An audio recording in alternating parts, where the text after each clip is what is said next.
Yes. All right. I'd like to call the February 9th Council on Aging meeting to order. First order of business is the attendance. John Parsons. Here. Rosemary De Benedetto. Here. Joan Poco. Tom O'Connor. Karen Knapp. Yeah. Marilyn Shapley. Here. Sally Hoyt. John Sadinsky. Here. Ron Powell. Here. Kate Harrington. Here. Okay, the overview of the agenda tonight, we have the approval of minutes on next, but I'm going to take that, ask that we take that later because we only have Jane here for a short and Katie here for a short amount of time. Till 6:30, and I want to make sure that we give them plenty of time for their presentation. Then we'll have a discussion, and we do need to vote for COA secretary, discussion and vote. Future of the Pleasant Street Center presentation and discussion. Elder and Human Services report and trust fund reports. Evening activities update or opportunities for COA to get involved. Mass Cultural Council rate grants, PVC update, COA working group update and possible vote, future agenda items and adjourn. And I did see that we also forgot to do a select board update here, and thank you for coming. So we will take that, if that's okay, or we can take it after Jane and Katie leave. Okay, and I do need, we do need a volunteer to be our new COA secretary. Because Nancy was. Oh, that's right, Nancy resigned since our last meeting, so I do want to acknowledge her many years of service. Can you just make sure Jean can hear us? Because you know how we have issues Jean, sometimes. can you hear us? Yes, I can. It sounds like it now.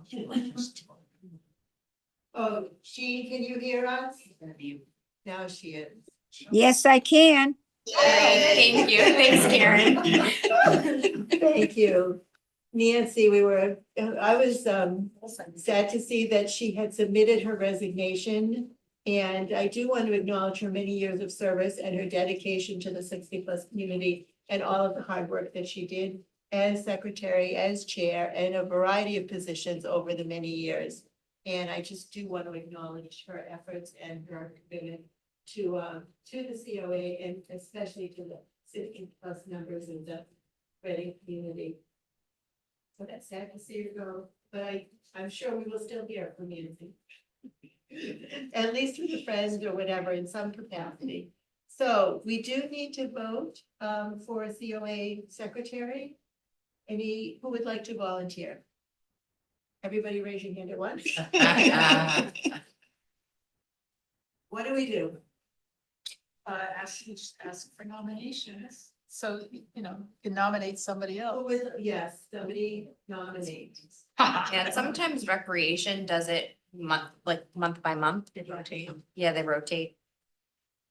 Can we get a volunteer in, like from a group of volunteers? Maybe somebody's okay with these. No, it really should be somebody from the council or from the town. So who would like to make a nomination? Who would like to take minutes for tonight's meeting at least so we can move forward? Any volunteers for tonight's meeting? Thank you, Ron. Okay, moving, so Ron, you'll take minutes for tonight's meeting. Thank you, and then we'll deal with this again next meeting. Okay, so future of the Pleasant Street Center presentation and discussion. No, because he just volunteered.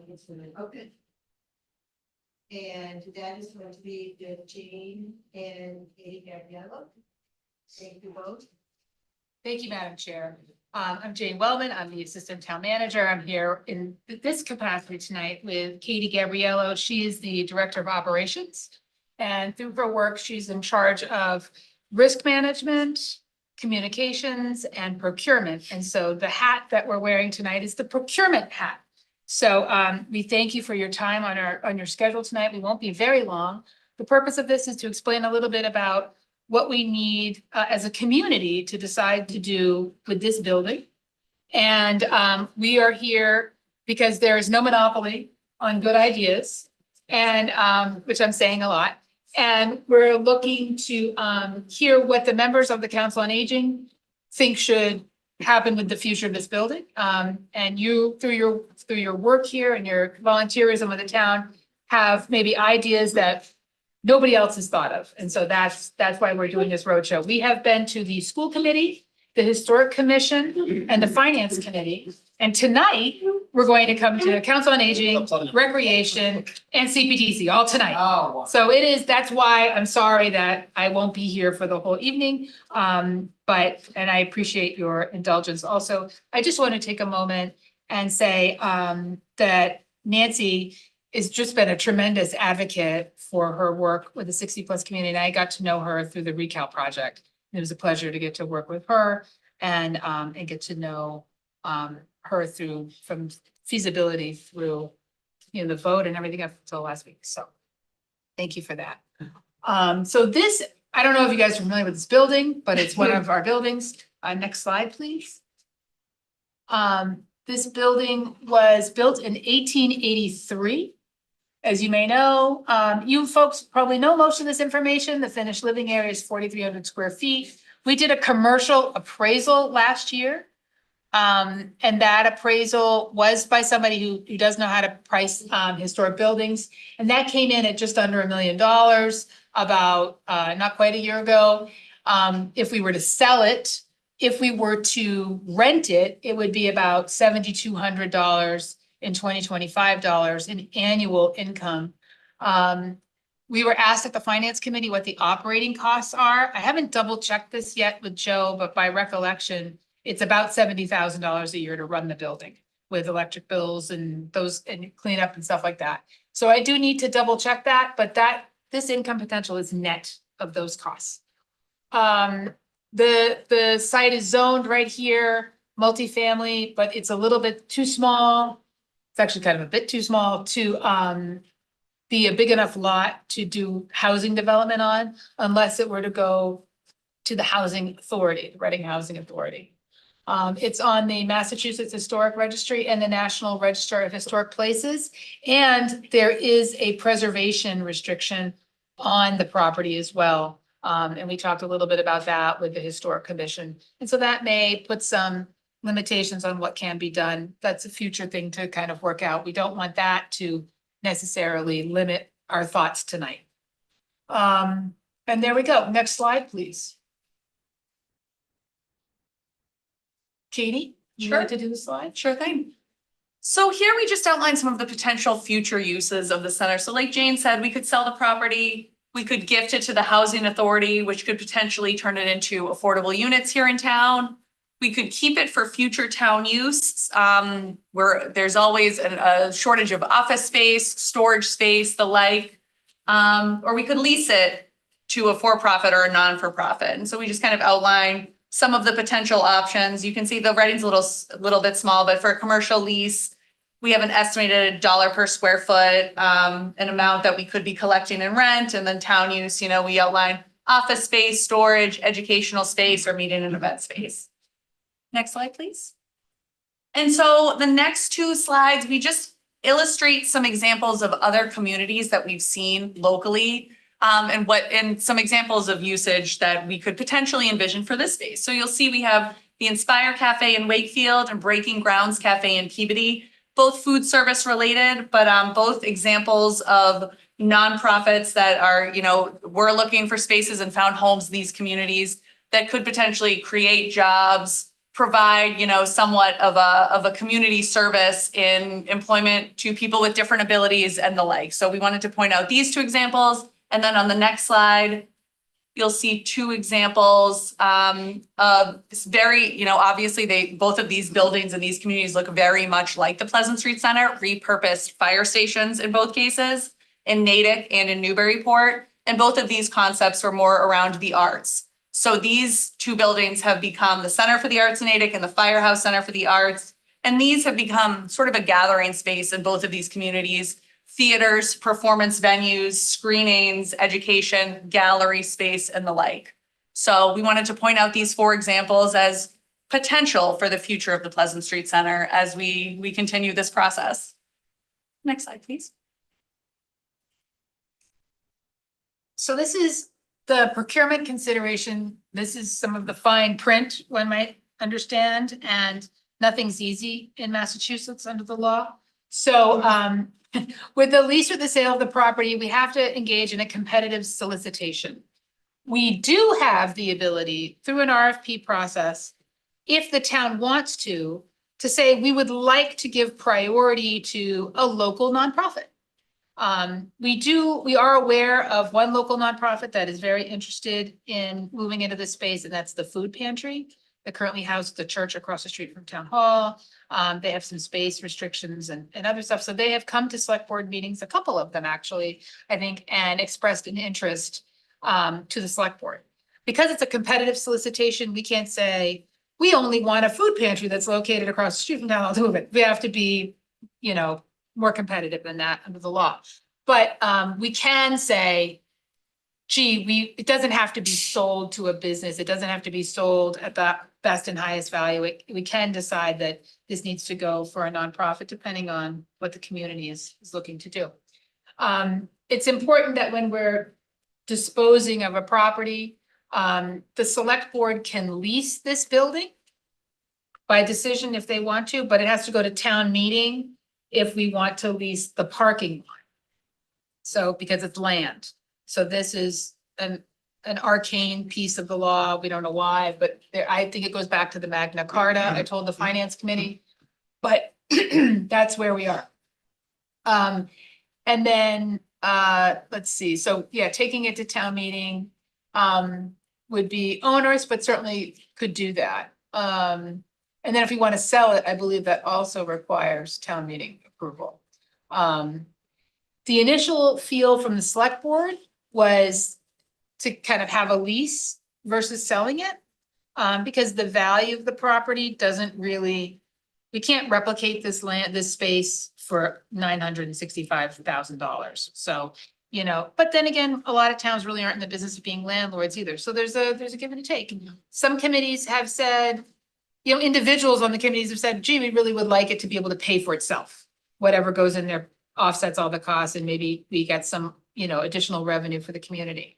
And there's another, idea, maybe we gift it to the housing authority and they can leverage it for grants and build some housing.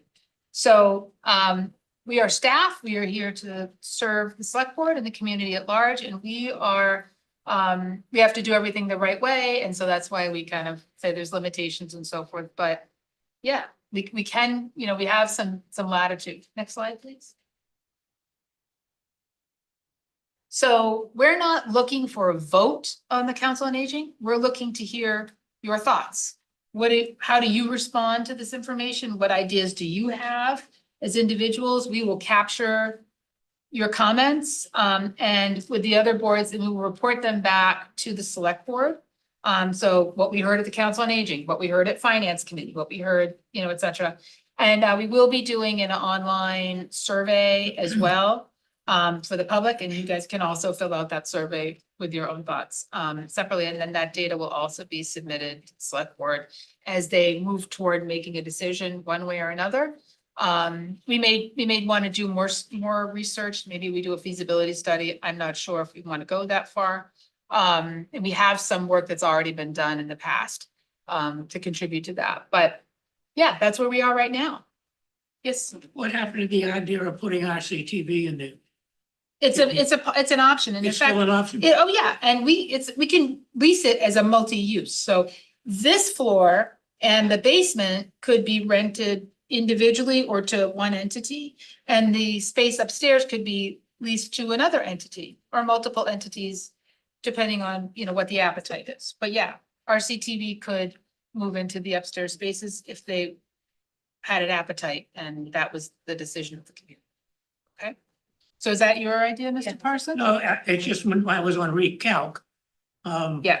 That was talked about a lot, particularly by Mark Doxter when he was a select person at that point. Mm-hmm. Okay. And everything's still on the table at this point. There isn't anything that could That's be right. discluded at this point. It seemed to me there was supposedly a money savings for the town because a certain amount of expenses for RCTV would be good to get them out of where they are and in here. They had to, when recalc was going on, I think they were in an expensive space and they have now downsized to a smaller lease property on Main Street, further down. I urge everybody involved in the decision making to never, ever sell any Reading property, including this. Yes, political leaders have sold Reading property, which they shouldn't, including the property right next door, which is a duplex. And we could have built a new center on that land. Mhm. And then the Pearl Street School was sold, that should have been sold either, because they had enough land in the front to build another building or school. As far as school being put in this building, we have mold and mildew. We take into consideration. This property has heating, plumbing, wiring problems, it floods, it gets pumped out every once in a while, Gets pumped out. absolutely, right here in the front. Yeah. And I think it happened a couple of weeks ago. Okay. It has steel stone foundation. And Jane Burns was here, she put a lot of money into the basement to try to solve that problem. Yeah. It was not solved, we flood. Yeah. Oh, John had mentioned the Cummings property, we were wondering why Reading couldn't get grants from Cummings. Why don't we offer them to do something in here? And then See if- that, Yeah, see if Cummings wants to rent it from us. whatever, he said that Cummings has have property in the town that they donate to. That's right. Yeah, but since we're not, He- they he don't has own a- property here. Huh? Because we don't own property here, we can't get a Cummings grant. That one is, yeah. So I looked into I would this. say approach Cummings property executives. Okay, and but you mean for leasing because you I said don't know, he knows about it, he mentioned I it. think You said don't that's sell wrong, it. John. Huh? never. Weren't you the one that brought it up, John? I think. Weren't you the one that brought up? Oh, the you Cummings? did. I didn't do this. Were you the one that brought up the Cummings property? No. No, I'm It pretty was sure it you. was you. You did. I do. too. All fingers are pointing to you, John. I think it was at the coffee time with Jenna. Yeah. You brought it up then. But I wasn't the one who knew that you had to have property in the town. They to knew get that. Cummings to do it. I answered that and Oh, I you got went- that Oh, information so you're from the Jane. one. Yeah, I looked, yeah, I researched that from Mark Dawson. I think they should be a number one prospect, because we can get monies back from the town. If they leased, I think it's a neat idea, Rosemary. if they leased, would that? And I think they're Or do pretty they have much to into own? ownership, but if we were to go into an ownership model, but there's no reason you can't ask. No harm in asking. We hold on to the property, which we should, and never ever sell any Reading land, because we have no. My personal feeling here is that we could knock down this building, have 3-level parking garage and a new town hall on the top. You're a visionary. Okay.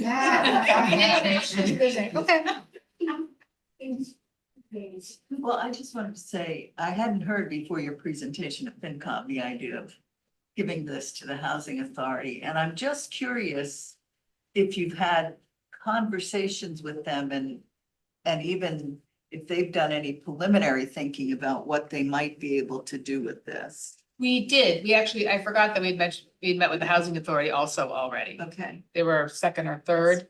And they talked a little bit about it because it's historic.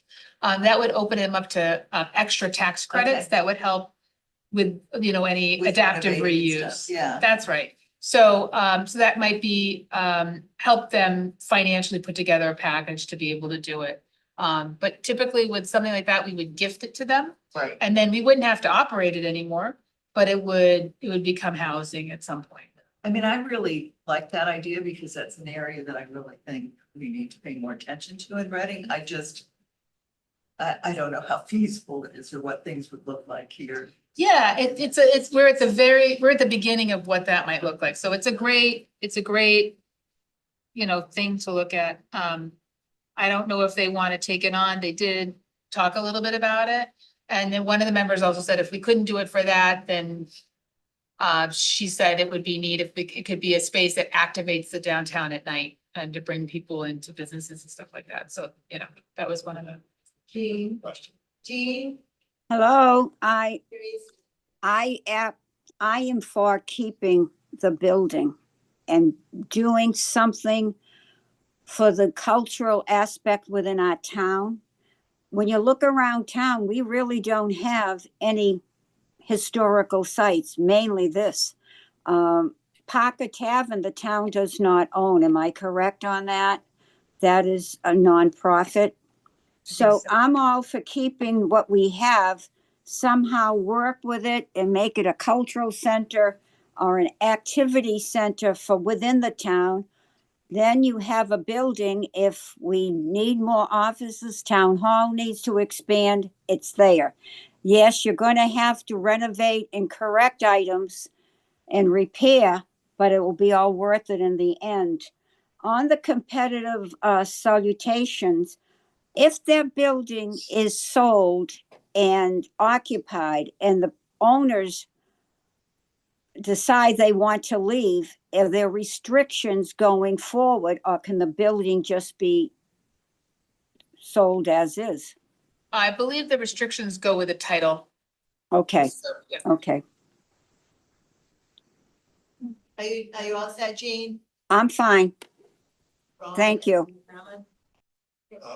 Yeah, I too, when it comes to lease versus sell, I lean towards lease. I think that would give the town flexibility and probably, probably would not be able to recover as much revenue overall by selling it versus leasing it. One question I have, just to follow up on what Jean suggested. Those two towns that you mentioned that have Center for Arts, Natick and Newburyport, are those owned by the municipality or what? No. In Natick's case, the town wanted to sell the property and I think it was, they were approached by a nonprofit. It's on the Natick Center for the Arts website, which I did read at one point, but I don't want to quote it like gospel, but they were approached by a nonprofit so they bought it and they turned it into the Natick Center for the Arts. I think it was an idea that was born of its time. People in town did that. And I've been to venues there. Has anybody else been to shows there? Like, yeah, it's fantastic. And it activates the town. Everybody goes to restaurants downtown and the parking is very similar. It's on street or small lots, around. Yeah, so, but it's not owned by the town. And, for the town to own a cultural center, there are operational costs involved with how we're gonna staff that, what's that gonna look like. So just something to be aware of, but just the idea, we're hearing a lot of maybe we should do a cultural center, so. Okay, if there's a feeling for that, we can maybe find a path to that. I don't know about Newburyport, but yeah, I'm pretty sure that the city doesn't own it. Yeah, it's fantastic. I wouldn't devote major space to it, but in however things get reconfigured, moved around, something there's a real need for is a little bit more, some more conference room space in this town. The librarians get bombarded with people begging. We've been on our knees. We considered working in a broken windowed group conference room at the Burger King for our last work group meeting. Oh, geez. There's Okay. really no place to meet. Yeah, meeting Most of the space. time. So if there could be one or two small conference rooms as part of the big picture, but certainly not the whole building. Great suggestion. Thank you. I have a question. Do you have any idea of how much if you did sell this, you always do an inspection first. Do you have any idea of how much it would cost to make this sale and lease anyway? That smell is still upstairs. I don't think the town, I can't speak for the select board. But I don't know that I would advise that we spend money on it before we sell it necessarily, because what we choose to invest in may not be what the next owner chooses to invest in. So I can't speak to that. I don't know what it would take to do that. If the town decides to keep it, we have been talking a lot about where we can use our first Green Communities grant. So, we could maybe invest that here. We wouldn't really invest it now if we're going to dispose of it. But if we were to keep it, we might be able to use that grant to help upgrade HVAC or some other parts of the property. So, yeah. When do you when do you anticipate making a final decision? What's your cutoff for that? So that, the decision is at the pleasure of the select board. And so we will bring back this initial analysis to the select board, I think in March. March 24th, I asked to be on the agenda, or no, that was actually, that's you. Never mind, we're bringing it back, and I think if anything needs to go to town meeting, right now, we're targeting November town meeting, but, subsequent town meeting. So if we want to do more research, the select board says, we'd like a more detailed, analysis. I did talk today to a firm that does that kind of work. And so possibly if I can get a grant that would fund that work, then we could, get a little bit more detailed analysis of like, what's the market for cultural centers in this area? And what would you be able to lease it for, et cetera. So. Adding to what Karen said about the odor upstairs. I've been in classes up there, people have actually left because it's made up, The heating system has been examined top to bottom, left and right to replace it. Will run between 350 to 400,000, just for the heating system. Okay. Thank you for that. John, If you're gonna lease the property and there's restrictions for the historical aspects, who would deal with it, the town or the police? That's a great question. We have to dig a lot. There's a lot of legal pieces with all of this, and we may want to leave the preservation restriction in place outside, but change it on the inside. It was updated on the inside when this was done over in 1993, and that's when it was placed on. So we need to have an understanding of what that actually, if you really just need the open space and you want to move some stuff around or whatever, that may not be a deal breaker. So we need to understand that the Historic Commission was interested in working with us to see if that could be amended. Particularly, they want some more say because they're local.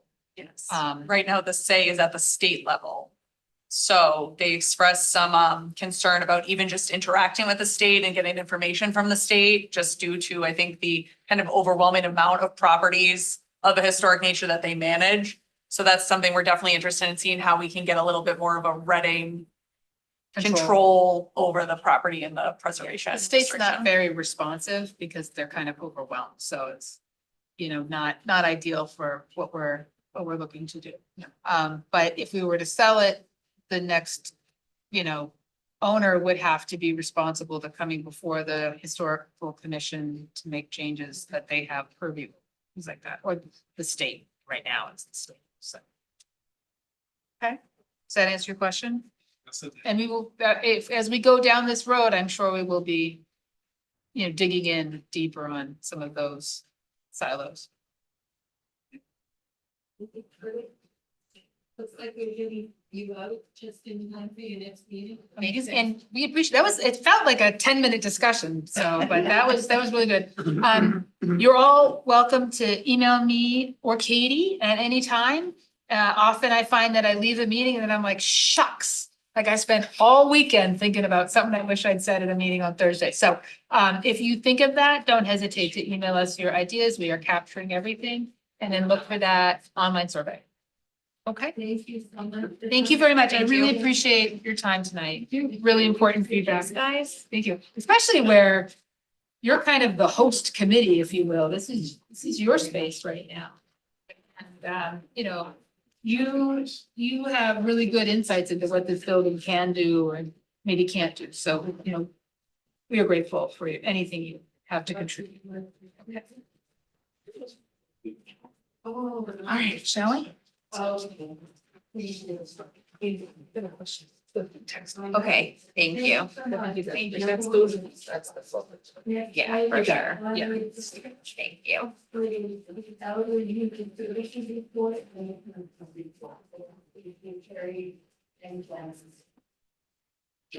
And if all information is in your packet. Yep. You want to start with Jenna, do you want me to start with you? Your report? Yeah, sure. So as you can see, I think it's on, I don't know what page it's on. It's on full page five. Page 5. we've had a little dip and an increase in certain areas, so certain things kind of boomed up a little bit and other things kind of fell, and I think some of that was due to weather, and we had a couple of Monday holidays. Well, one Monday holiday and then a snowstorm on a Monday where town was closed, so we didn't have our last bingo lunch in January. Which was kind of sad to send off the bingo crowd without a lunch, but I digress. But overall, we're kind of still sticking in the same area as far as interactions with clients and working with, in social services, we've gone up, and in transportation, we went down, but overall, kind of all staying the same. I don't really think I need to read every number, because I think that speaks for itself. We also had a dip in some volunteer hours. That also is because of the Monday holiday and the Monday snowstorm. Janet has three volunteers that come in for Monday lunch to help us, so that's why there's a drop in that as well. For programming updates, we had a lot of snow. I said we had a lot of snow on holidays, so it's lower.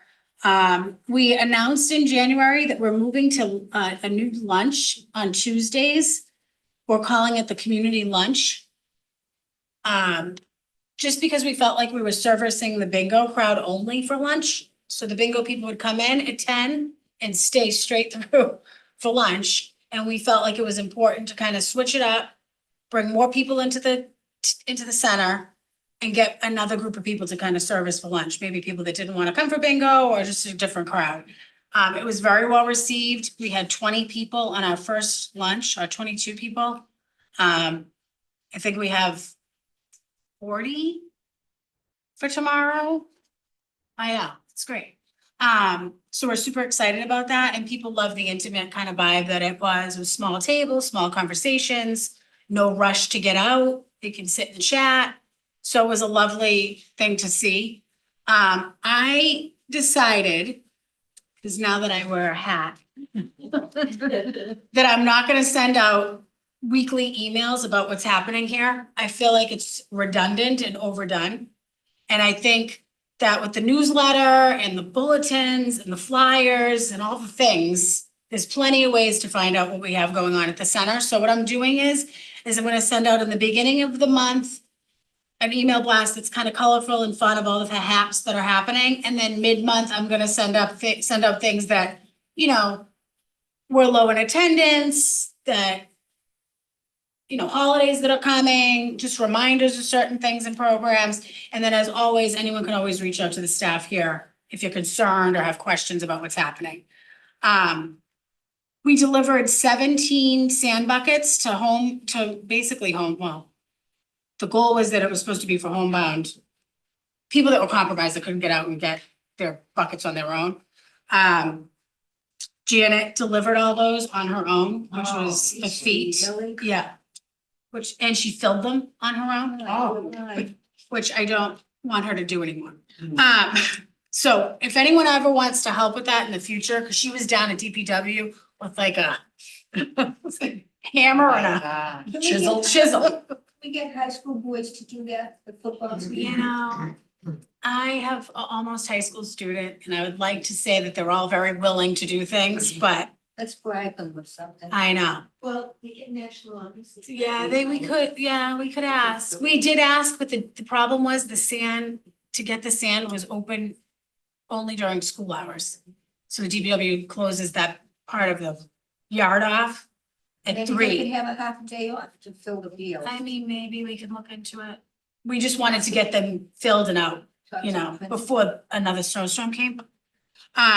The New Year's Eve lunch was successful. We had Mandarin, and no, they did not donate, but it was still delicious.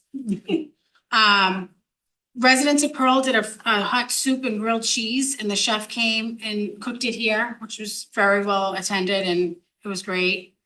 And Liv, our public health nurse, and Leanne Perot did a talk on nutrition that was well received, and we had a lot of folks come in for that. Behind the scenes, we're dealing with some homelessness in town. My caseload coincidentally took an uptick the second I got this position, which was quite the firestorm, but you know, we rolled with it, AKA me, I rolled with it in social services. a home? Are you talking about like individual people just walking around town and they're homeless? It's a little bit more in depth. It's a little bit, If there's somebody who lost their home? yes, they lost their home. So, we're dealing with little aspects of that. Hopefully, we've connected them to the right resources and all is good with the world. We also, brought back fuel assistance, which I don't know if a lot of people know that you can come here and have an appointment with the fuel assistance person. And they can determine if you're eligible for the program. A lot of recertifications come through here and the ladies from the, Greater Lawrence Greater Lawrence Community Action Council come here monthly and do appointments with clients. So it's like a great thing for people that have never experienced filling out a fuel assistance application, because it can be quite time consuming and kind of confusing. And there's a lot of documentation you have to provide, so they kind of go through everything. The problem with the program is it was underfunded by the federal government, so I don't know how much money people are gonna get when it comes time to get reimbursed for fuel. You get one reimbursement per year, so they can get the check anytime between now and April. And that's all I got. Thank you. Sure. Thank you for that, Mary. And you also this week, there is a new event. The puzzle. Oh, yeah, puzzles with seniors, which Jenna informed us there's 10. There was 8 from you, seniors, and 2 from us. So we have 10 seniors attending. Puzzles. Intergenerational, yes. That would be under February stat, not under January. Right. Yeah. There's still something. Something. Interesting that's happening this week that's different, and it's an evening activity. Still space We have available, plenty if of you like to puzzle, With as teams. yes. Yeah, fair and dated too, but in case you do, we Thank can you. recycle. Thank you. All right, Jenna. Okay, great. So on the next page of the packet, we have the Burbank funds that were used so far. So I just calculated those so far, added them up. And this is the number so far. I know we've the council has voted to expend a total of 10,000, 5,000 for one, and then 5,000 for the other. I'm hoping not to use it all, and because our payment system's starting up quite shortly as well. So I just wanted to be transparent and come up with that for you. I think the next pages are, yes, so this was provided by Diane. This is the report that you all were asking for. Hold on, let me see if I can zoom in a little bit more. Can you guys see that good enough, or let me see. Can zoom in a little better.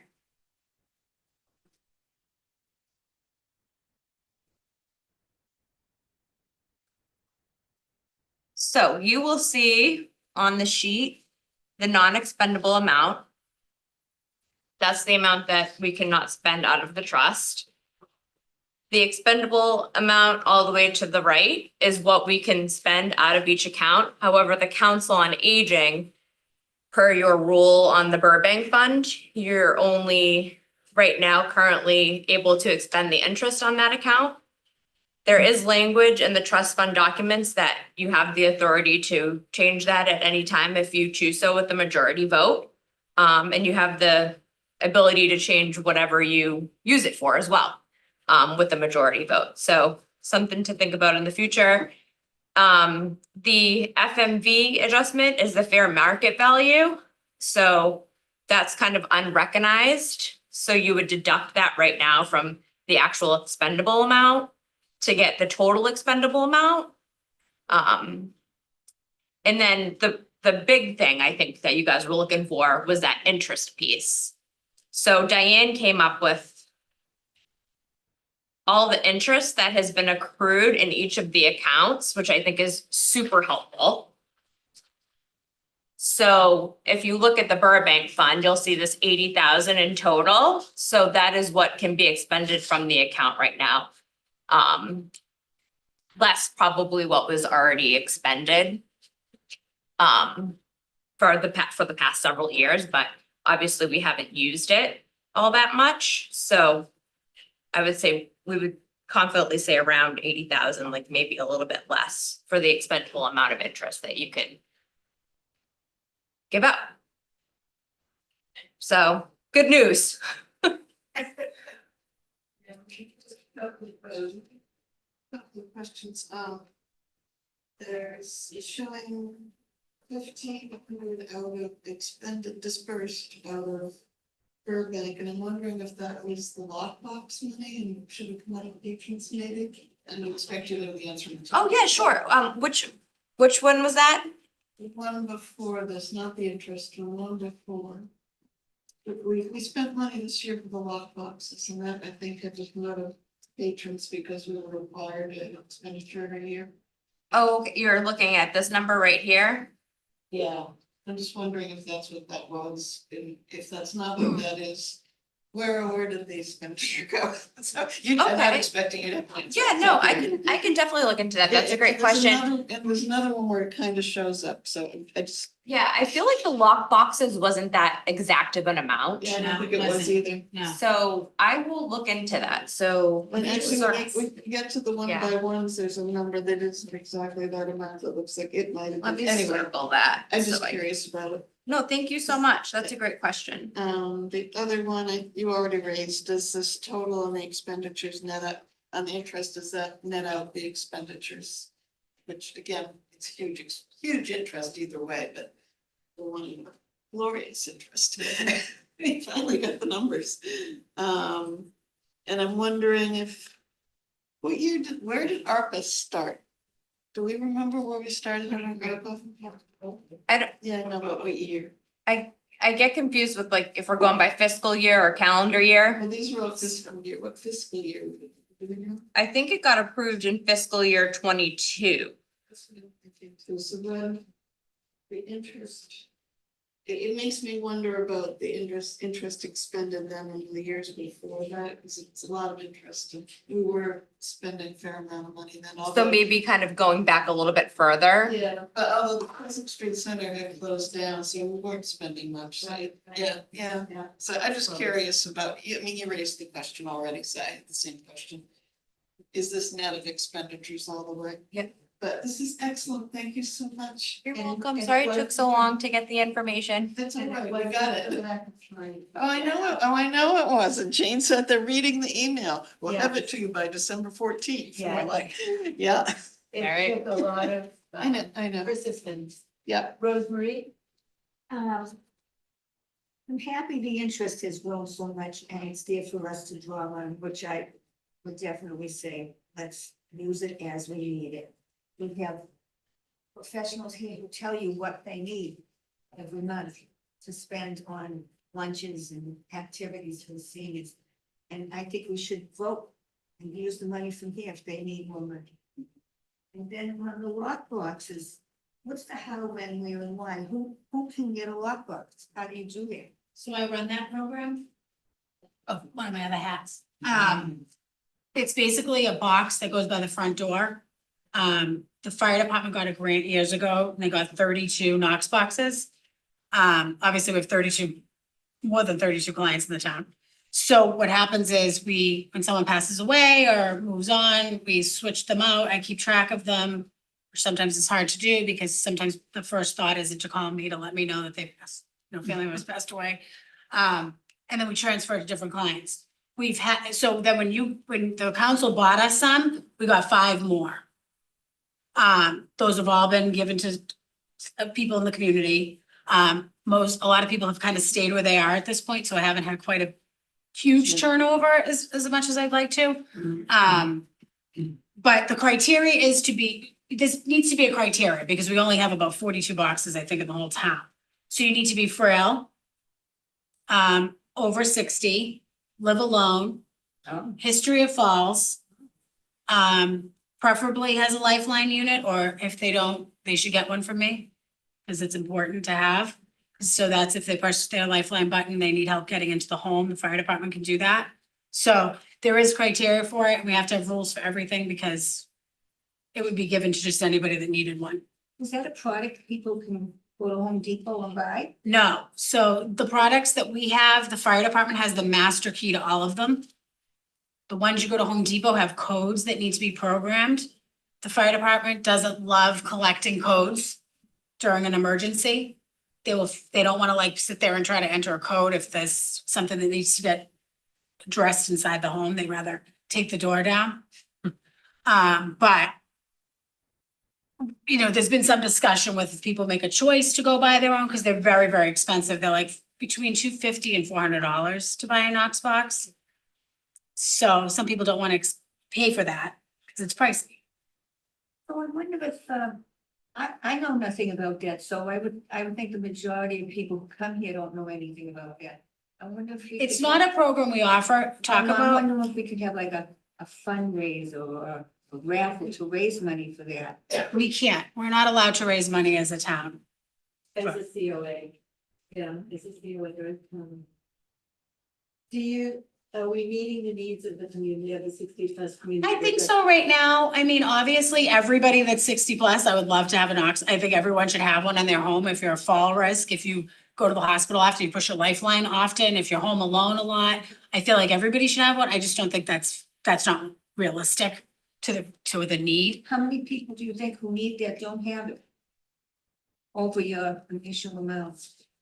Probably a lot, but they're very Yeah. they're very expensive. It's a hard thing to, Is that something that you need to come to us about additional? maybe, but right now, I mean, we could grow the program too, if we wanted to.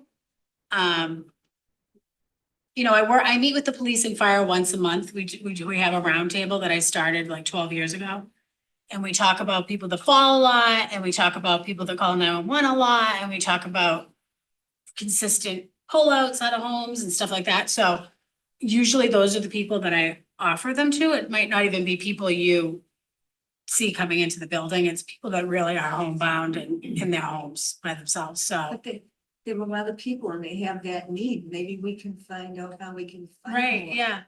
But it sounds like you're in contact with the first responders. and Yes. The police, so Yes. they have it, they know. Yeah, it's also a storage thing too. They store it at the fire department. So to store a lot of them is, you know, takes up a lot of space. Are they big? No, they go over like a door, like a wreath hanger. You hang a wreath on it and it clips on the door and then you put the key inside. It's probably like a cell phone size. John? You had mentioned a lifeline before. Do you still need a landline to get the lifeline? No, you do not. How do you upgrade? You call your case manager / interim director and she does that for you. You mean, I've been paying for this landline for a long time? You'll be paying for the, well, The other reason you have it. I don't think he has a phone. I'm just paying for the phone. Oh, yeah, you don't need to have a landline, but you want to get rid of your landline? What do I need it for except for the lifeline? I- Good point, No, John. my kids keep asking me, what the heck do you keep that thing for? Well, I for said, all, well, I for got all a the free sales landline. calls. That's I mean, lifeline. So. That's a great question. Yeah, it is. All right, any other questions or thoughts? Just keep us, informed. Yeah, absolutely. Yeah, Because this is also part of our Yes. responsibility as a COA. yes. The Friends group too, the 60+ Friends group also was willing at one point to purchase some Knox boxes. Yeah, At this point, select board update. I'll jump in quick since I wasn't up. Well, the trust fund report, okay. Oh, I'm sorry. Marilyn, I should have questions about the trust fund report on the next pages. Yeah, So again, I don't need an answer, right? Since something's a mystery to me. On the Burbank one, year-to-date expended, it shows $4,209.60. Is that? I'm not sure what that was. Is that what you were doing in December and January up to that point? Yes. Okay, all right, but I guess in that one. Then on the patrons here, we do have an odd number, 1,297. I'm thinking that might have been the lockbox, Yeah, but it doesn't tie out to the earlier ones also. right. Might be It still doesn't timing. explain where the 1,500 came from on the other one, That's so. true, that's true, but I think we found the lockbox.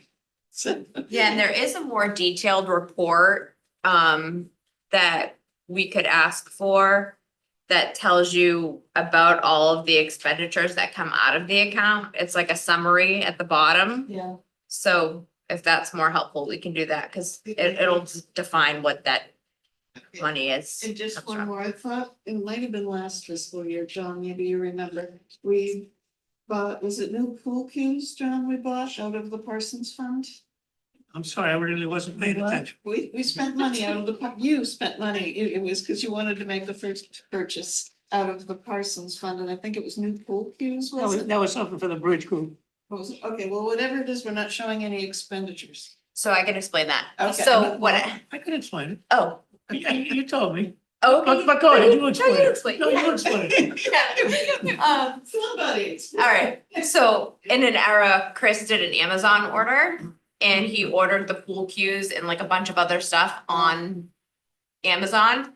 So I couldn't, once I got the invoice, I couldn't, Okay, yeah, so it went to office supplies or something? yeah, it went to like program supplies or something like that. So if he wants to make a motion in the next meeting, I do. spend something and Okay. spend something else out of the account, just so you're the first one. Okay, all right, those are all my questions. It's an option, you don't have to. That was a long time ago, the pool cues, that probably was years. Yeah, we actually have to order more, we just did, right? I think we just did. Oh, we're gonna. We were getting input from the pool guys. John can tell me if they need more equipment. Replace In the pool. billiards room. I didn't hear what you said.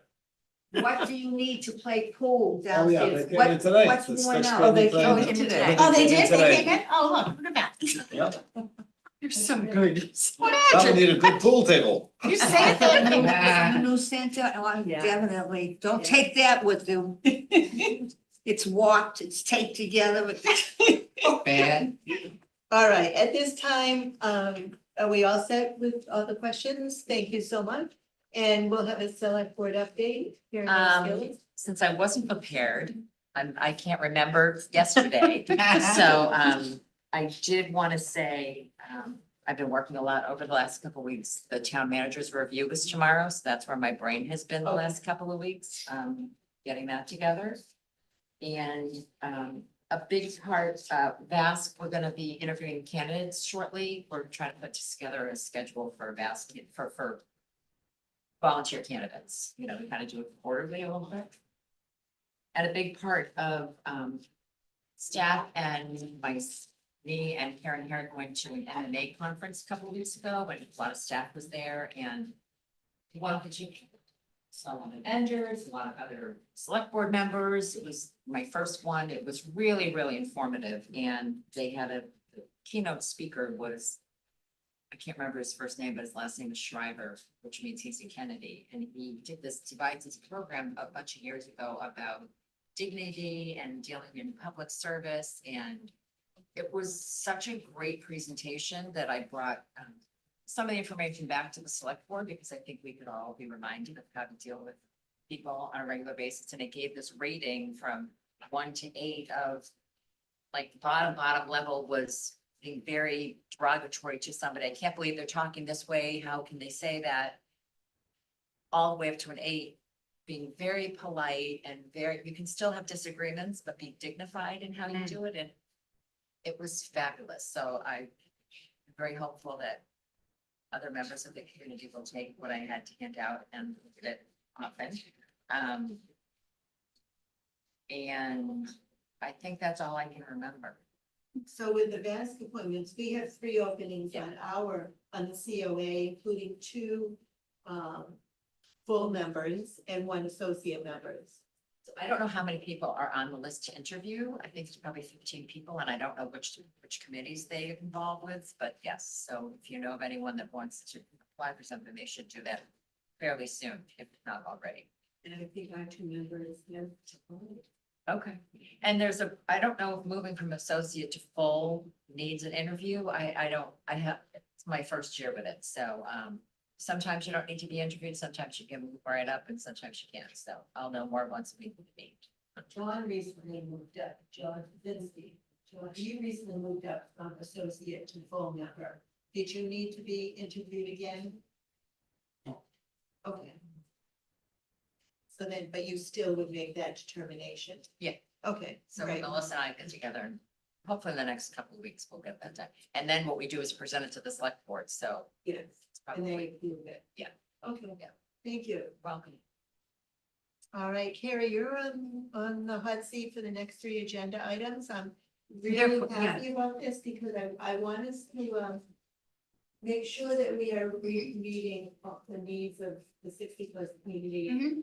Not just building focused, but, other issues as well. So Yeah. I really appreciate you putting, these additional items on the agenda. So I did a couple of things, well, I'm doing things all the time, but one of the things I did was, I talked with the staff and we came up with a couple of, well, let me start with the evening activities that we have planned. So to support the Council on Aging work group goals, we wanted to highlight some evening programs that we're currently offering and planning for 2026. We have the intergenerational competitive puzzling, which is February 11th from 4 to 5:30. We have Bridging Generations, which is coming back in March, and the date is to be determined. We have chair volleyball. We're gonna try to do a 12-week program, Tuesdays, March 3rd through May 26th, from 6:30 to 7:30, and it'll be monitored by a volunteer. We're doing evening beginner line dancing, Mondays starting in May. And we need to get the instructor squared away with a stipend amount and determine like how much she's gonna get paid for that. And we're looking to do a potential proposed cornhole at night program, Wednesdays, April 8th through May 13th from 6:30 to 7:30. Now, all of these programs, because we put them out to the universe, doesn't mean they're gonna happen.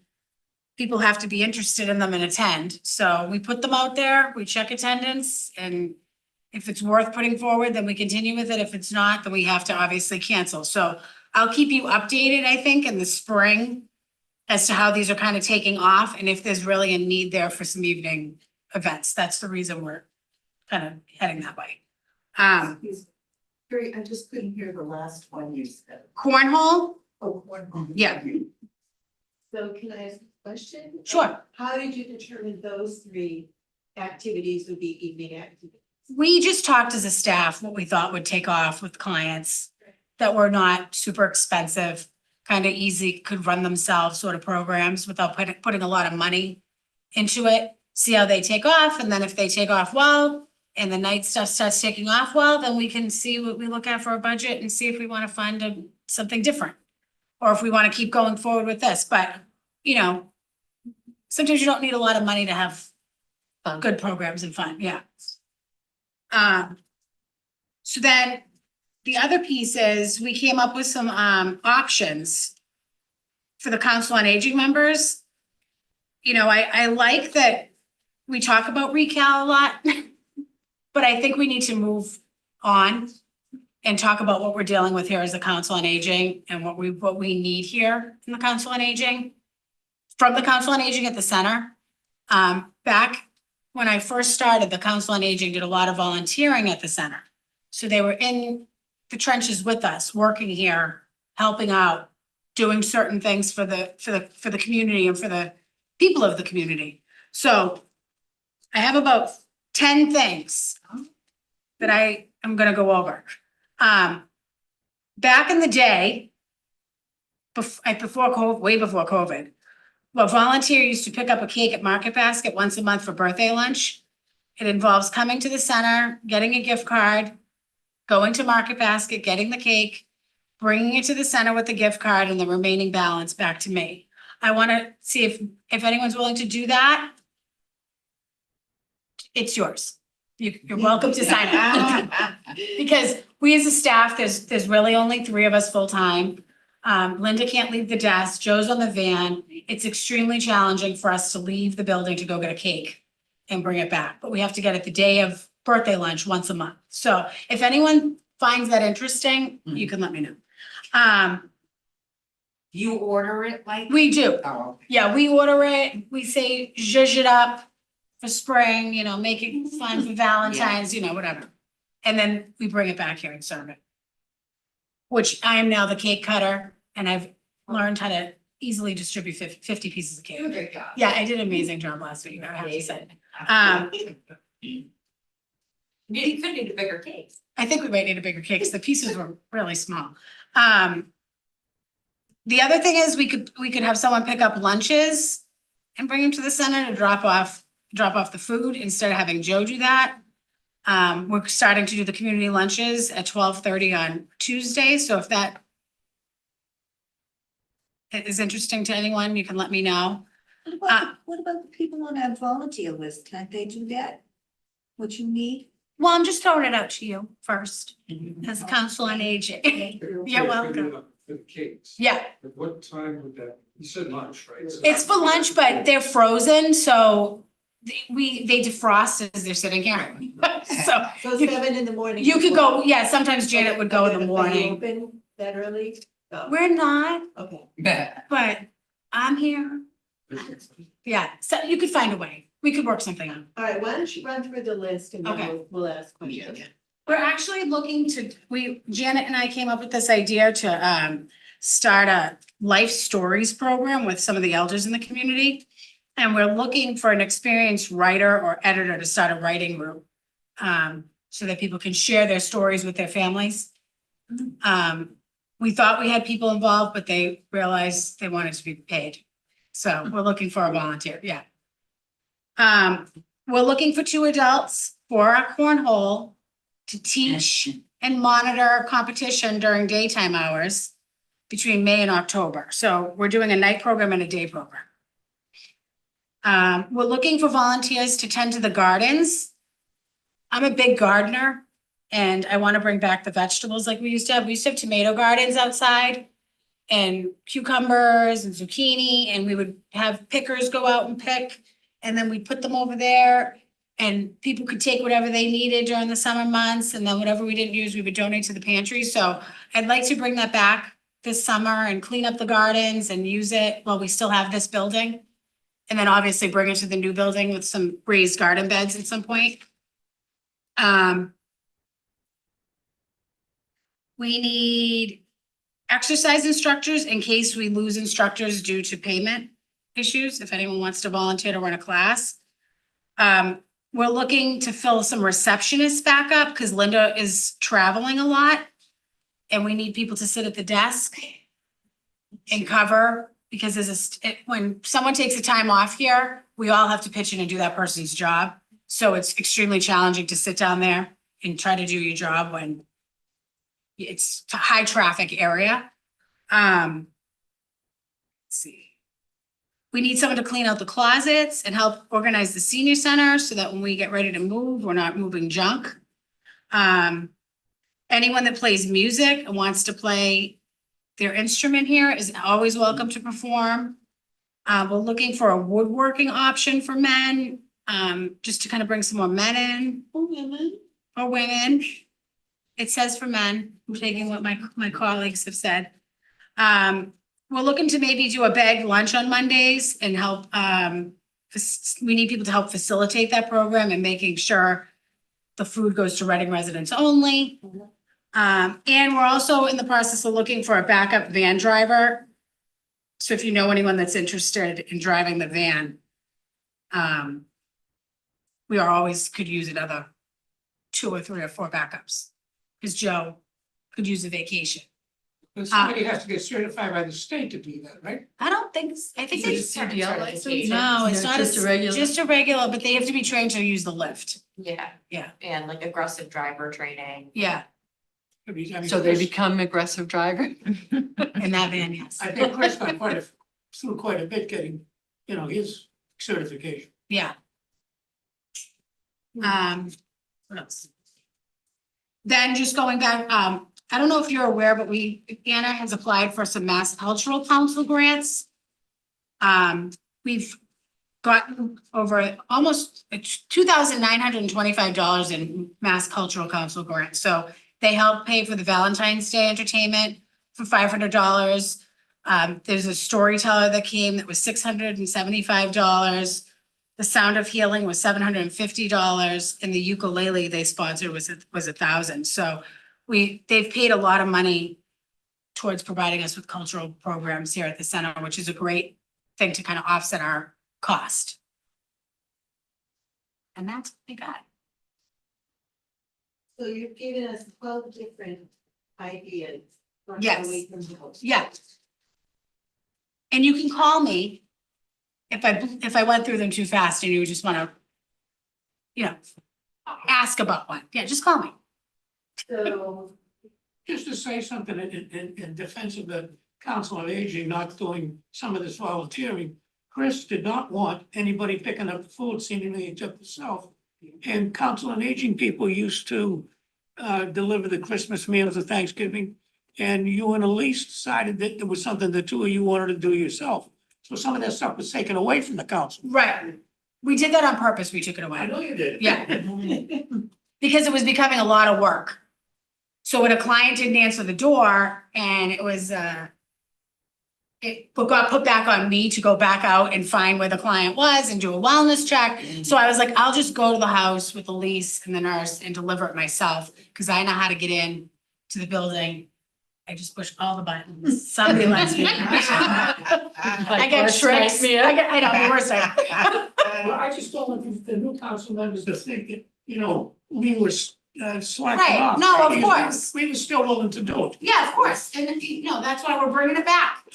We're bringing it back. What'd you say about the food though? You didn't like food delivered? Like going to Christopher's and picking up the food for the lunch, or going to the Carl's or wherever it was. Chris always wanted to do that himself. Oh. I have no idea okay, why. but now Carrie is asking. a question. Yes, Kate, you had a question? Tell me about the gardens. I don't know anything about them or where they are. Are they gardens or are they container gardens? It's more like space. Space. Yeah, out here, So out here. all along the outside? patio, yeah. Okay, just trying to envision. them. Yeah, it used to be tomato, But it's in the ground, not containers. It's. correct, but you Okay. could, we could put them in containers. We could do whatever. Yeah, whatever's easier. I mean, it did attract a lot of squirrels and stuff and chipmunks, but we could deal with that. Yeah. Okay. We had a lot of cherry tomatoes at one point. And even if it wasn't vegetables, like just cleaning it up. Cleaning it up and making- flowers yeah. or- And coming and attending to it, like, I thought it was very community-based and it was lovely to see people wanting to maintain it and keep it pretty and Yeah. whether it be fruit or vegetables or whatever it was. I just like the vegetable concept because I just enjoy watching my garden grow. I'm kind of a little hippie at heart. Well, I hope that, you know, this is a list that the council will look it over and see where we can help fill in gaps. Yeah. And none of it's pressure, Right. no pressure, just fun. Anytime you want. But it does sound like you really need some help in terms of picking things up. Yes, Because picking like up. you said, it does decrease the number of people who are available in the building. Right, right. So it almost seems like it is something that we actually. The picking up the cake and like helping with the food, which that might change too if we go a different route with the food. We might end up going like with the schools or something and they can deliver. Oh, right. So that might all change hopefully. But everything, we made this up kind of before we had different talks, so. But picking up the cake would be a huge help. And I assume, Carrie, you would be comfortable with us sharing this list with other groups that we're in. Yes. I'm thinking of a couple others that I'm in where there are people who are into writing, there are musicians and Yes. things, and so, you know, sharing them with them and letting them know as well. Yeah, and maybe absolutely. we can get the word out. Yeah, absolutely. And so anyone that wants to volunteer can contact Janet. She would run a query, have them fill out a volunteer application, and then they could come start doing whatever they wanted here. And you can reference the ones that are already existing. If people already have quarries with the town for some Yes, reason. yeah, yeah. You would know that. Yes, yeah. I think we have to do it even though if the schools do it, I think we have to run our own Oh, though. Yeah. really? Yeah, Oh, okay. I don't know I didn't why. know that. I don't know if it's a different quarry or what, but Regarding the gardens, years ago, I drove the farm used to work the garden, so it aged out, it was beautiful out there. yeah, And the vegetables were right beyond the patio over here. The garden club was supposed to take care of the outside, did not, for years. And everything is overgrown out there. We have ivy going up the side of the building here, it looks like a powerhouse out of a Disney movie. And sooner or later, we're gonna have to use patches to go in and out. I'm surprised you haven't sprayed it with Just some had that a chemical. few years ago. Yeah, they did fix, huh?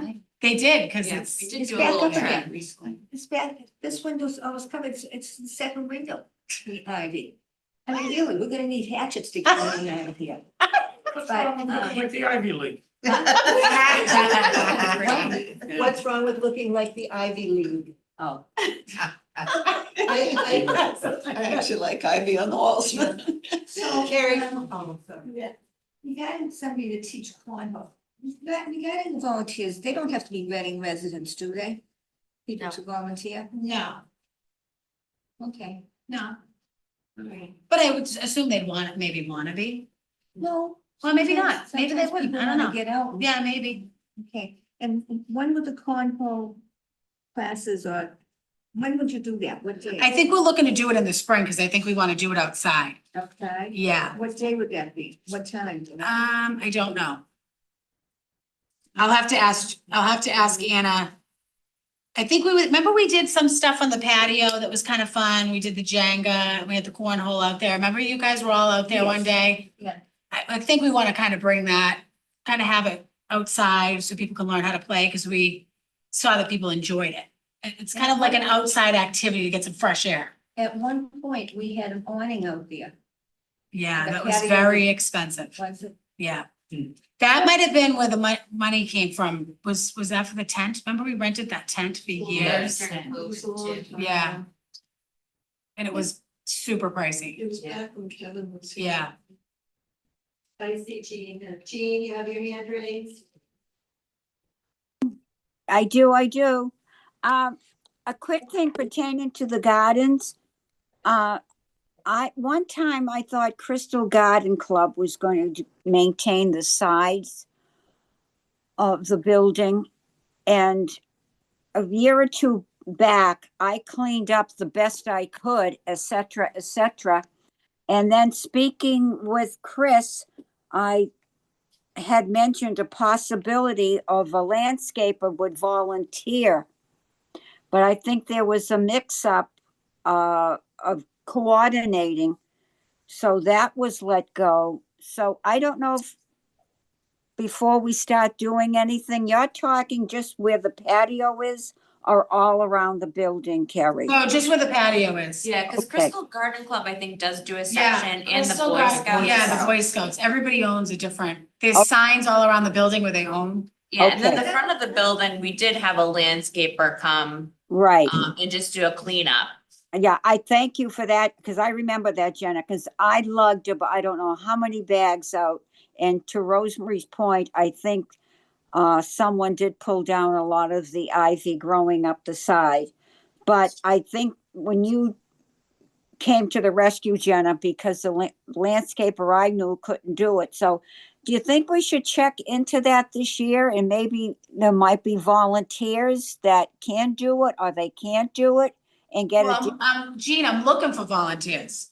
Oh, no, I know, but are you But looking, you're just looking for the patio. I'm talking about the other side of the building. yeah, I think we'll have to see what it looks like when the snow melts. Oh, it's not gonna look pretty. It's The not. front of the building could be nice. Yeah, the like- front would be nice.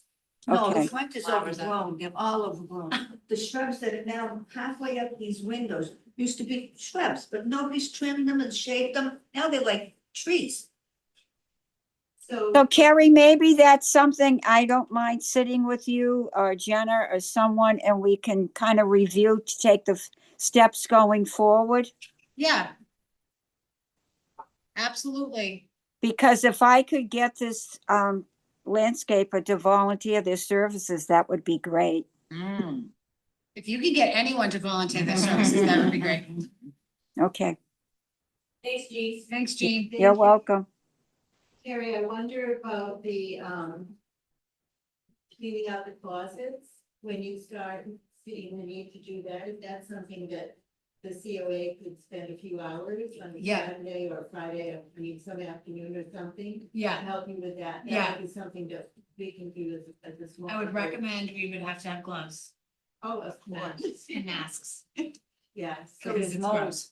so let us know, like when you're starting to do that. Yeah. And we can set aside. We kind of have been slowly taking turns going through but we just don't have the time. I mean, now we just do not have the time. Well, do you want us to set up something Yeah, I'll talk with Janet and see what she's thinking, because I think she wants to use the room upstairs that we met in today, the kitchen, which is the craft room. Use those cabinets for more storage Okay. rather than junk, which it's turned All right, so into. let us know how we Yeah. can help it. We Okay. can organize something official Okay, as a COA. There's a lot of stuff in those cabinets that certain groups use. That- not anymore. What about Roma Covered Bridge? There's nothing in there that's what I want to put in there, is those things. Well, Bridge. Bridge has their stuff in there. I know we do. Yeah. And I'd just be afraid somebody would say, what the heck is this junk? Well, And we there it would goes. never have anyone just throw things out without it going past staff first. When we had knitting here, we have a lot of knitting needles, we have a lot of crochet needles. I don't think you should throw any of those things out. I know, but I think they became beds for some creatures. Oh. Oh. Nice. In the walls? Well, at one point.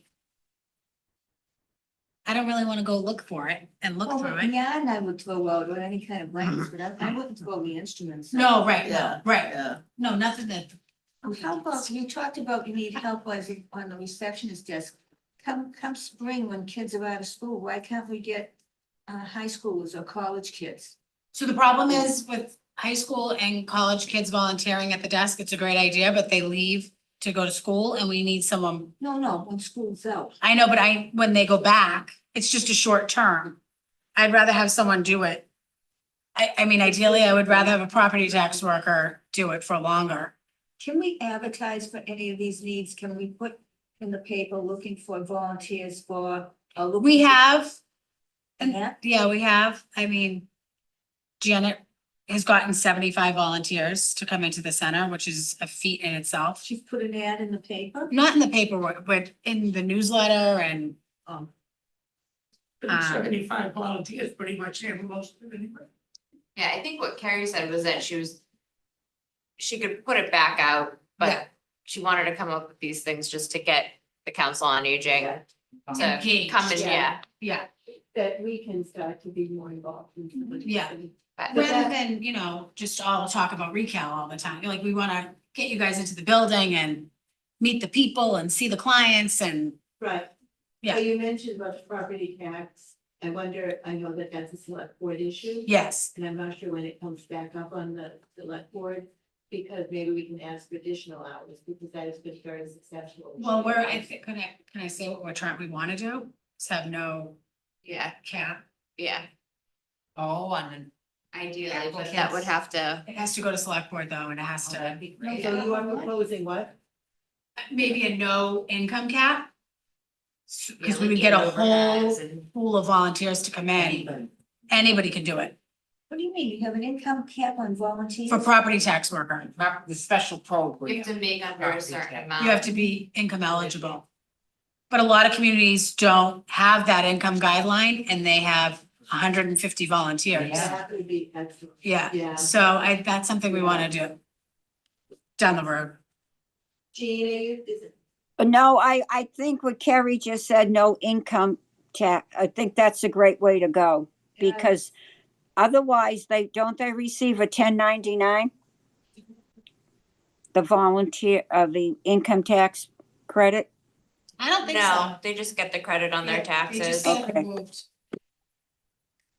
Yeah, but we even think for recal, it'd be really helpful to Yeah, have yeah. like readers and have people working the front desk for the property tax worker program. Oh, that would be excellent.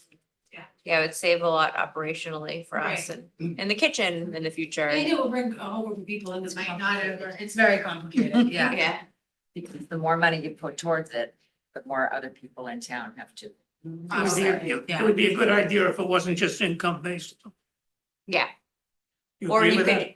yeah, or maybe if you can start with not eliminating the cap altogether and maybe increasing it Right, a little bit. but yeah, we could. Okay, but that's not the agenda and then. Right. Yeah. TBD, it's down the line. I think we're kind of on track, although we didn't do the minutes yet, but PBC update 7:20 now. So Ron. Wow. And I have a very short. Pressure's update on. Because the meeting typically would be held on the first Wednesday. It was pushed till this Wednesday because the general contract bid phase closed on Thursday. We have a list of, a finalized list that the permanent building committee is going to be reviewing, voting on and approving on Wednesday. And we're still anticipating groundbreaking shovels in the ground next month, beginning of next month. Take a report of the, make sure you take a lot of pictures. Can you talk about the bids themselves, how they came in with the budget? They all did, yeah, they all, I don't know. I can actually talk about them, but. Yeah. But they were all in the. Contracting. The bids came in, well, it's going to be discussed Wednesday night. So we can watch that meeting and see how it goes. Can't we just know now? Yeah, It's- I really think we it's the should be permanent- discussing it before the Right. permanent It's the building permanent committee. building committee that makes yeah. that determination. We have nothing to do with it. Okay, thank you. So yeah, you didn't even meet. All right. The CO, we're ahead of schedule. COA working group update and possible vote. It's another very short update. There've been developments. What we're doing, our core activity is we're interacting back and forth with the operations group. You present us with policies, we talk about it, the work group tries to summarize, we send back feedback, you send back feedback. Sometimes we send a little, round and round it goes and we get closer to a harmonious decision on these things. So we are still working on that. We met on February 3rd. We often say it's going to be a 1 hour meeting and we're there for a good 3 to 4 hours. These are long meetings and we almost did it in a broken windowed room at the Burger King.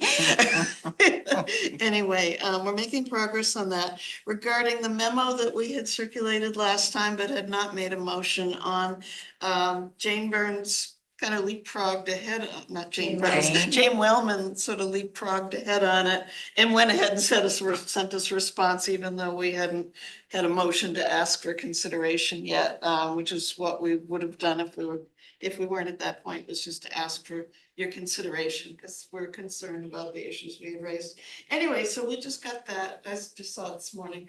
And so at our next meeting, I'm sure we will review it, but we really appreciated the speedy response and we understand we're being heard, and thank you.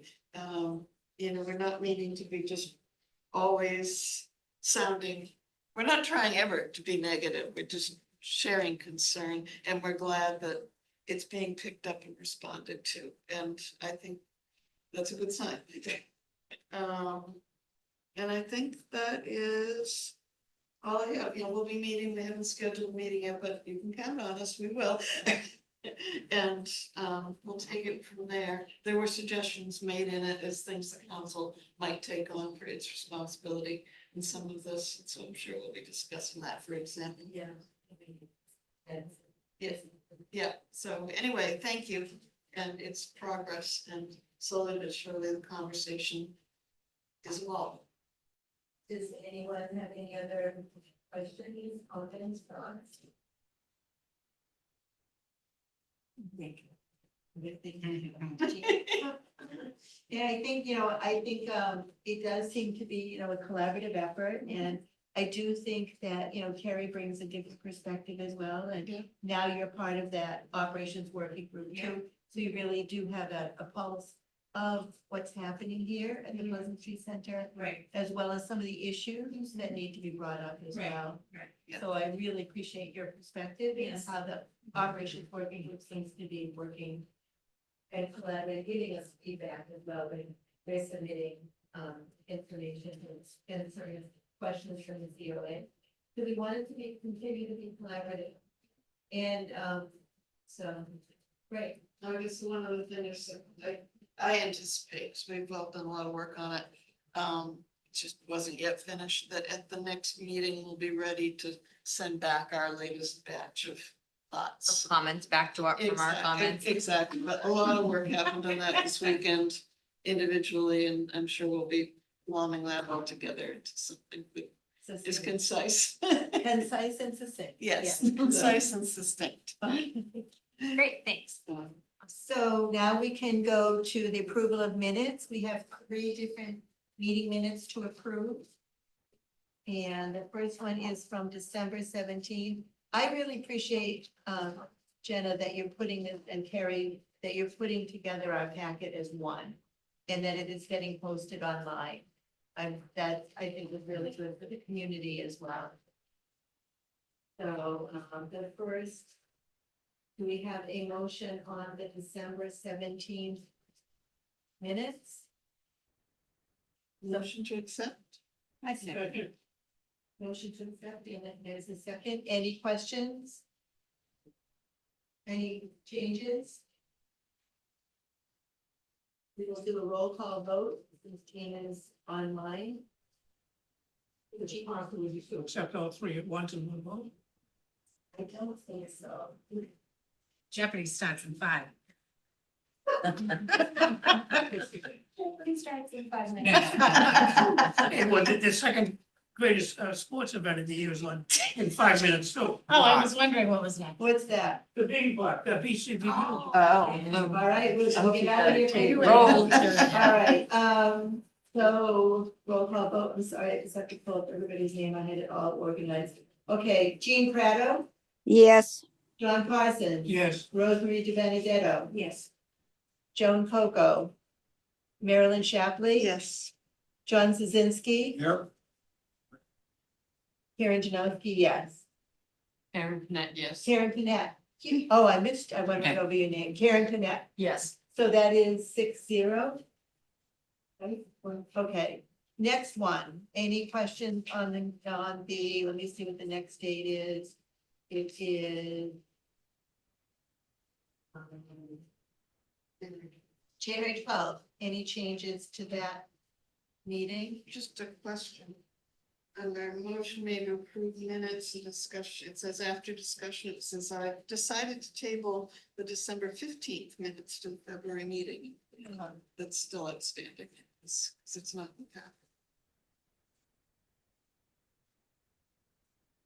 Which doesn't mean these minutes are wrong, I'm just saying. Yeah, I We didn't vote on that. Yeah, that's a good point. I did those meeting minutes. I used a lot of like the AI transcriptions because it was just a lot of information and comments, and I think the feedback I got was that you wanted some more of like your comments reflected. No, I'd asked for myself, I'd asked for the exact opposite. No, I meant like the COA comments, more COA comments, not just specifically your Right, comments. right, Yeah, right. that's what I meant. My Yeah, apologies. yeah, So, And Nancy had said she might have some time to review it and have been fully, but Nancy's no longer. yeah, here, so I can take a second go at it. I think that the Recreation Committee was going to give their comments on the joint meeting minutes tonight as well, and either vote to approve or not, or give some feedback, so I can figure out where that landed. So I'll figure out where that landed first of all, and then I could always go back and revisit and do a better job at pulling out some comments. Usually it's kind of just like a general synopsis of what happened, not like this person said this and then Jenna responded this way and then, Right. but I can certainly add some more color if you would prefer it. It's not color, it's that Robert rules and things that's in general in minutes, unless they're like making the motion or something, you usually don't identify all the speakers, you just try to summarize the points. And so even if it just said multiple COA members spoke and these were some issues or something like that. Yeah, As yeah. opposed to this one said this and this one said that. yeah, Anyway, yeah. but these minutes I think are fine, it's just I saw this in there and wanted to ask. No, thank you. Thanks for And that. Kate, you had a question? Well, no, I was just gonna say, what Marilyn said basically was it's not about more color, it's. There was only one name consistently mentioned and we just said, just summarize the comments, don't attribute them to. Yeah, I anyone think, Is what we were gonna ask Yeah. for. yeah, I think So- when I went back and read them, I think it did kind of summarize the Yeah. basic Yep, conversation and all the aspects of the conversation. So, It's the name attributions. the Right, issue, not the right. okay, so just, your specific name being mentioned. Yeah. Gotcha, okay. And there she goes again, just as I am again. All of your I think comments. that was AI. I could be. Yeah, the one thing, who updates these? Do you update them and then get them online? The meeting minutes? Yeah. Yeah, so I just put that, it's the final draft and then I send it to the clerk's office, yeah. The one thing I would say is the select board update. Karen Harry didn't provide a select board update. She just made a comment, but I read the comments from Karen those feelings. So I would just take out that Karen Harry, one of the two of these, and provide a select board update. It was more, she just made a comment. Okay, so that So was. that would be the only thing I would. It's on page. It's on the first page of of January 12th. Okay. It's on this little board update. Okay, so she didn't Just provide, just about the note. okay, Unless you because she want- didn't provide a select board update. Yeah. Okay. All right, So. Put a motion with that, Motion. Second. the motion to accept that change. Yeah. So moved. Yeah. All right, and again, we will, any other comments? All right, again, we will, okay, Rosemary Benedetto, approving these motions, yes. Karen, yeah? Yes. Karen Shepherd? Yes. Karen Janowski, yes. John Krasinski, John Carson? Here. Jean Prado? Yes. Okay, excellent, and now we have the final set of motions for January 21st. Any changes? It says at the bottom, please refer to the handouts below. Right, I did see that. There are no handouts, but I got the handout. Yeah. So can we cross out now? Yeah, Other than that. Excuse me.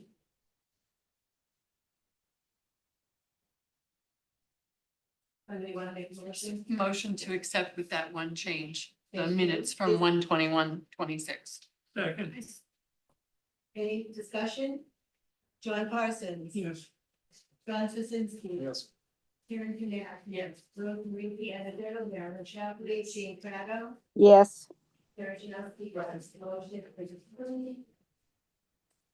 Unanimously, and now, future agenda items. Any thoughts that you think of any during, between now and our next meeting? Just email them to me, so I'll make sure, but is anyone? Our next meeting is March 9th. It's the second Monday of the month. It is going to be a joint meeting with the Recreation Committee because the Operations Working Group has an update and they want to provide it to both of us at the same time for discussion.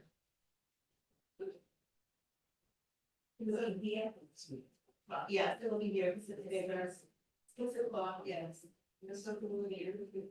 No, I'm not. It's a Monday night. I'm away today. I'm away today. Oh. Not yet. Yeah. So, Second. Okay, Jean Prado, Yes. John Carson, John Krasinski. Yes. Karen Knapp. Yes. Rosemary Benedetto and Marilyn Shapley. Yes. Thank you all. This was a quicker meeting. Yeah.